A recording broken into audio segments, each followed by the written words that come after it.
加入的办学伙伴，我要面对哪里了？未来要加入的办学伙伴要多认识台南社大。那今天我们来到的地方是我们台江分校，就是我们跟台安南区很多的大庙一起来合作兴学。那画面上看到就是我们校本部大家未来会有机会过去。那透过刚刚的画面可以看到，是我们一点一滴的引领师生跟着我们一起打造我们的办学的我们学习的空间。所以这其实就是我们一直在说的一个班级一位讲师怎么样引领一个班级一起出来办学。它不只是到社区巡回表演而已，我们就可以从我们自己的教室，从我们自己的学校改造起。这是动手做的部分，可以参与的社区行动。所以我们对社区的想象，我想未来我们会有机会跟每一位老师，我们一起来讨论，一起来扩展对于社区、对公共、对于教跟学的想象。所以先用画面简单说明。我们非常注重用公共空间、校园的公共空间办论坛，或者是刚刚看到的，我们打造这样的阅读空间。大家看到画面上看到的书车，都是我们木本物质班的师生为我们量身打造的这几座漂亮的书柜，我们叫书车我们的书柜都是摆在我们公共空间。那所有的书呢，都是透过我们跟市立图书馆共同募集。让我们师生可以免费在这里阅读的，这是我们对公共空间的想象。好，又在呢？好，那我想我们对城市自然也有我们自己的想象。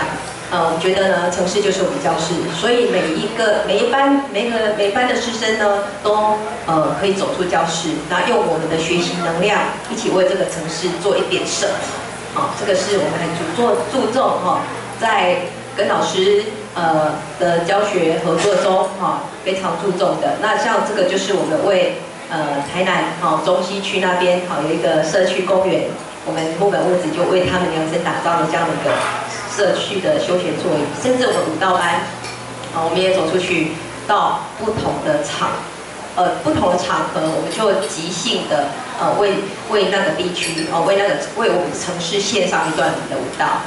这是我们对城市的想象。那是包括我们的绘本班、画画班，我们的彩绘班，也可以为我们社区民众，还有我们的大庙前面的柱子等等，做一些彩绘，这都是一种学习行动的可能性。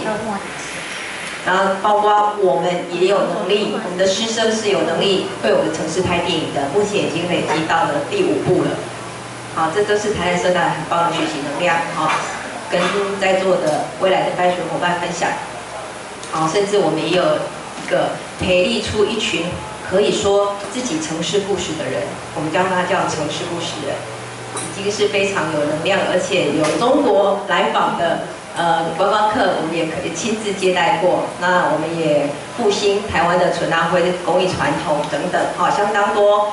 那刚刚我们主任有提到，我们也很注重呢打造这样的方便移动的学习车到各个社区去，然后带着师生们，我们一起去服务社区的民众。所以我们对社区的想象，对教学行动的想象有非常多，有 N 种可能性。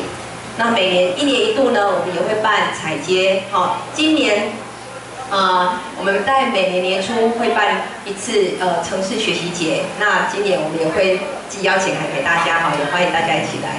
那我想我们是以城市为教室，然后呢，我们也希望去培养的是城市人才，而不是只是把学习者定位在他们只是来休闲的，只是来做这些终身学习的，只是来让自己身体健康的而已。我想学员是非常有能量的。好，那以上做简单的介绍，好，谢谢。好，谢谢芙蓉。那接下来呢，我们是老师的时间。那我们现在下半场就即将要开始哈。那